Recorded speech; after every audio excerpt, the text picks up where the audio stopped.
네, 여러분 반갑습니다. 이번 시간에는 복음화에 대해서 WCC 진영이 강조하는 점들, 어떤 것들을 강조하는지, 복음화 연관해서 어떤 것들을 강조하는지를 좀 살펴보도록 하겠습니다. 교재 현대선교의 목표들 책의 192페이지부터 197페이지까지 내용을 중심으로 살펴보겠습니다. 자, WCC는 복음화를 이야기할 때 전통적인 진영에서는 전도를 강조한다면 WCC는 전도보다는 공존을 많이 강조하는 경향이 있습니다. 계속해서 말씀드린 대로 표비에는 WCC는 기본적으로 모든 인류와 피조물이 하나님의 사랑의 대상이며 그런 점에서 모두가 다 서로 평화롭게 아름답게 공존하는 것이 하나님의 뜻이다. 이렇게 생각을 하고 있습니다. 뭐 일정 부분 맞죠. 네. 그런데 이제 모든 인류가 평화롭게 공존하는데 장애가 될 수 있는 요소 중 하나는 무엇이겠습니까? 그것은 바로 자기의 생각, 자기의 종교만이 옳다라고 주장하는 것. 그리고 이것을 당신들이 수용해야 된다. 이렇게 말하는 것은 평화로운 공존을 깨뜨릴 수 있는 것이 될 수 있는 것이죠. 그러니까 공존이 더 중요하다고 생각하면 내 것이 옳고 내 것을 수용해야 됩니다라고 말하는 기독교의 오직 예수의 복음, 그것을 전하는 것, 그것이 바로 전도인데 이 전도가 평화로운 공존을 깨뜨릴 수 있는 것이죠. 그렇지 않습니까? 모두가 다 평화롭게 공존하려면 자기의 주장을 내려놓아야 되는데 기독교는 예수님만이 구원의 길이라고 전하기 때문에 그것이 평화로운 공존을 깨뜨릴 수 있는 것이죠. 자, 그러다 보니까 WCC는 평화로운 공존이 더 중요한 그것이 하나님의 뜻이라고 생각하기 때문에 전도를 될 수 있으면 좀 약화시키려는 경향이 강합니다. 그럼 그걸 너무 내놓고 얘기하면 안 되지만 안 되니까 에, 슬쩍슬쩍 이야기하는데 자꾸 전도를 약화시키고 공존을 더 강화시키는 경향이 많습니다. 자, 함께 생명을 향하여 WCC 선교 문서에 이런 내용이 나옵니다. 하나님의 통치를 알리는 좋은 소식은 이 하나님의 통치를 알리는 좋은 소식이 이제 복음이겠죠, 복음. 이거는 정의롭고 포용적인 세계가 실현된다는 약속과 관련된다. 결국 복음이라는 게 정의롭고 포용적인 세계의 실현을 향해야 된다. 또는 그것과 관련되어 있다라는 것이죠. 포용성은 인류와 창조 세계의 공동체 안에서 인간과 창조 세계가 상호 인정하고 또한 각자의 성스러운 가치에 대해 상호 존중하고 가치를 지탱하는 정의로운 관계를 양육시킨다. 즉, 포용성, 나와 생각이 다르고 나와 종교가 다른 사람들도 다 함께 품고 하나로 같이 평화롭게 공존하는 것. 이것이야말로 정의로운 관계를 양육시킨다라는 것이죠. 즉, WCC는 기본적으로 인류의 평화로운 공존을 매우 강조하기 때문에 타종교를 인정하려고 하고 타종교가 뭐 꼭 기독교 복음을 받아들여야 된다라고 생각하기보다는 그냥 우리가 서로 포용하면서 함께 공존하는 것이 중요하다. 뭐 이렇게 강조하는 경향이 강합니다. 그런데 이제 이런 그 전도보다는 공존을 강조하는 경향, 이게 어떤 문제점이 있느냐, 그것이 어떤 결과를 가져오느냐 하는 거에 대해서 종교사회학자 이원규 교수가 그의 책 머리의 종교에서 가슴의 종교로라는 책의 250페이지에 이런 내용을 적고 있습니다.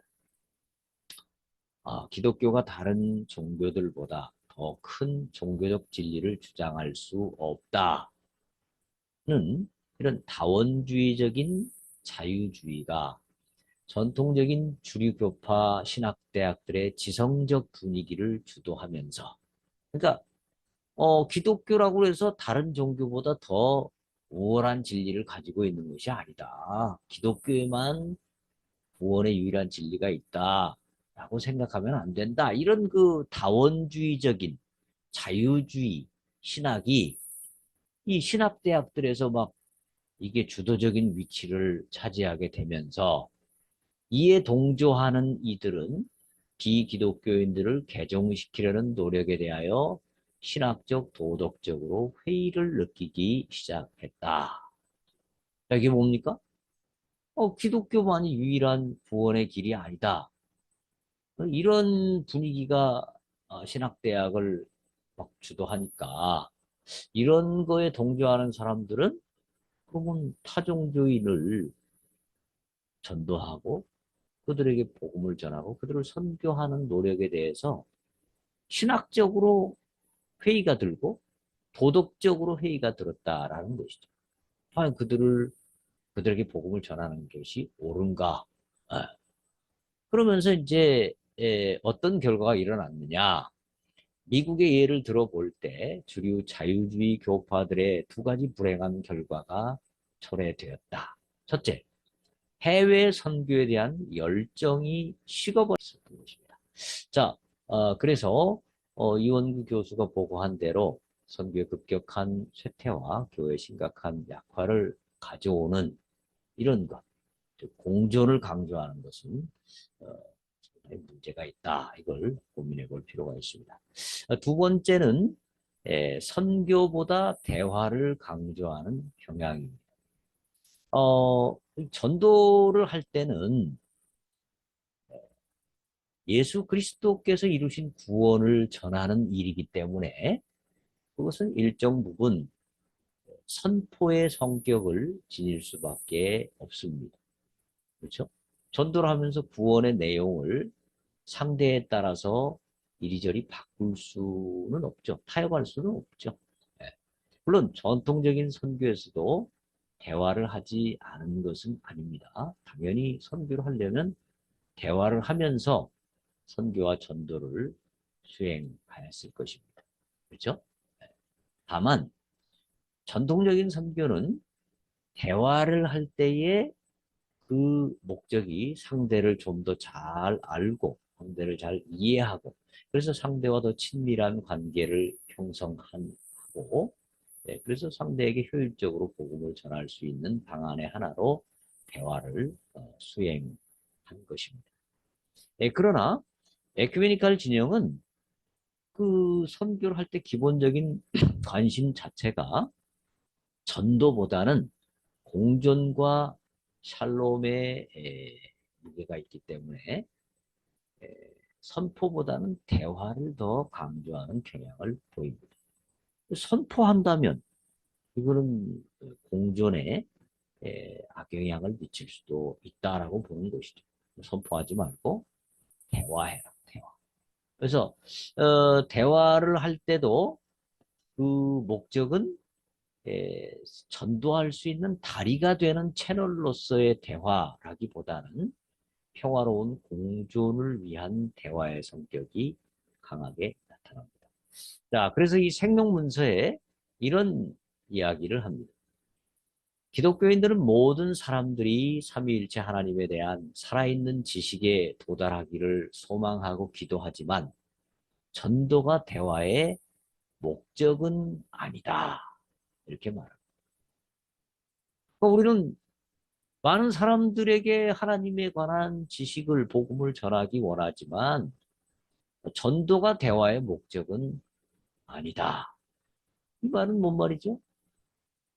대화할 때 전도하려고 대화해서는 안 된다라는 것이죠. 자, 특별히 WCC가 말하는 대화의 목적은 전도가 아니라 더 넓은 진리를 찾아가는 과정이다라고 생각합니다. 그런 경향이 많습니다. 기독교 외의 타 종교에도 일정 부분 구원의 진리가 존재한다 이렇게 생각합니다. 그래서 1975년 나이로비 총회에서 이런 이야기를 합니다. 하나님은 어떤 세대, 어떤 사회에서도 그들에게 예수를 증거하지 않은 채로 방치하지 않으셨다고 진정 믿는다. 하나님이 다 예수를 모든 세대, 모든 곳에서 증거했다는 겁니다. 또 우리는 하나님이 교회 밖에서부터 기독교인들에게 말씀하시고 계실 가능성을 배제할 수도 없다. 교회 바깥에도 하나님이 이미 예수님을 증거하셨고 교회 바깥에 있는 사람들이 교회를 향해서도 그들을 통해서 하나님이 말씀하시고 계신다. 그런 가능성이 있다. 이런 얘기죠. 이거는 상당 부분 종교 다원주의적인 이야기죠. 네. 그러면서 이런 이야기를 또 합니다. 그리스도께서 이미 그곳에 어떻게 현존하시고 하나님의 영이 이미 활동하고 계시는 곳이 어디인지 분별하기 위해서 복음은 더 넓은 맥락에 참여하고 대화하면서 시작해야 한다. 그러니까 예수님의 복음을 선포하려고 하지 말고 이미 그곳에 계시는 하나님, 하나님의 영이 이미 활동하고 계시는데 그것을 잘 대화를 하면서 살펴봐야 된다.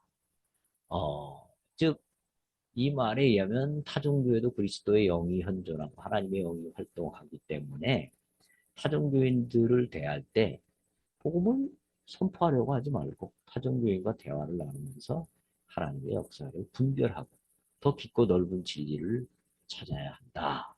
이렇게 주장하는 것입니다. 이 말은 어떻게 보면 설득력이 있고 일리가 있어 보여요. 그런데 성경에는 그 어디에도 타종교인이 진리를 가지고 있고 그 타종교인과 함께 온전한 진리를 찾아가야 된다. 이렇게 말씀하는 곳이 없습니다. 네, 없죠. 성경은 철저하게 복음을 전하는 것이고 선포하는 것으로 말씀하고 있습니다. 네, 선포보다 대화를 강조하는 경향은 상황적으로는 일리가 있어 보이지만 이게 성경적인 것은 아닙니다. 그리고 역사적으로 볼 때 성경보다 상황을 강조한 교회는 대부분 쇠퇴하였다라는 사실을 기억할 필요가 있습니다. 이런 점에서 선포보다 대화에 더 무게를 두는 WCC의 경향에는 상당히 우려스러운 면이 없지 않다라고 생각합니다. 세 번째, WCC의 강조점은 전도의 범위를 자꾸 확장하고 전도를 상대화시키는 경향이 있습니다. WCC 신학에 대해서 제가 지금까지 쭉 말씀을 드려왔듯이 WCC의 특징 중에 하나는 선교의 범위를 자꾸 확장하는 것입니다. 과거에는 선교는 복음 전도 또는 복음 전도를 위한 다양한 활동 그렇게 우리가 인식을 했는데 WCC 오면 정의를 만드는 것, 인간화, 평화, 생명살림 뭐 이런 것들이 다 선교의 범위 안에 들어오는 것이죠. 특별히 최근에는 이제 창조질서 보존 이런 것들을 선교의 범위 안에 포함하기 때문에 뭐 나무를 심고 가꾸는 것, 동물을 잘 보호하는 것 이런 것도 선교의 범위에 포함되게 됩니다. 이게 선교의 범위를 너무 지나치게 확장하게 되면 모든 것을 다 선교로 보면 이게 어떤 문제가 있느냐. 스티븐 닐에 의하면 모든 것이 선교면 아무것도 선교가 아니다. 이렇게 아주 포괄적인 에큐메니칼 선교 개념의 위험성을 경고한 바 있습니다. 우리 속담에도 10가지 재주 가진 사람이 바꿈는다. 뭐 그런 말 있죠. 네. 뭐 모든 걸 다 하려고 하면 이게 결국 전문성이 떨어지고 교회만이 할 수 있는 복음 전도 이게 약화될 수밖에 없습니다. 그런데 이 모든 것을 자꾸 확장하고 다 포함하려는 이런 경향은 전도에도 나타납니다. WCC는 이 전도라는 말을 뭐 완전히 무시하거나 뭐 부인하지는 않습니다. 그런데 우리 CC는 전도라는 말 안에 굉장히 많은 것을 포함을 시킵니다. 이거에 대해서 칼 브라텐이라고 하는 신학자가 이런 얘기를 했습니다. 공식적인 에큐메니칼 선교 신학은 고전적 의미 안에서의 전도에 대한 립 서비스를 한다. 고전적 의미의 복음 전하는 전도 이야기 하죠. 즉 에큐메니칼 진영은 전도를 거부할 정도로 비외교적이지는 않다. 이렇게 말하면서 그러나 시간, 돈, 인력들을 전통적인 복음 전도를 대체하는 일들, 즉 가난, 인종차별, 부정의, 억압 등을 해결하는 일에 쓰고 가장 안 좋은 것은 선포를 대화로 대체하는 것이다. 이렇게 말하고 있습니다. 즉 복음 전도, 즉 복음을 전하는 것은 어디로 약화되고 가난 문제 해결, 인종차별 문제 해결, 부정의와 억압의 문제 해결 이거를 전도라고 본다라는 것입니다. 그러면 정작 전도를 언제 하겠습니까? 이 세상의 가난 문제 해결 이거는 정부가 나서고 유엔이 나서고 온 세계가 다 나서도 쉽게 해결하지 못하는 문제이고 부정의 문제 이거 다 해결하려고도 하지 못하는 문제인데 이걸 만약에 교회가 전도를 한다고 하면서 이런 거 해결한다고 하면 전도를 언제 하겠습니까?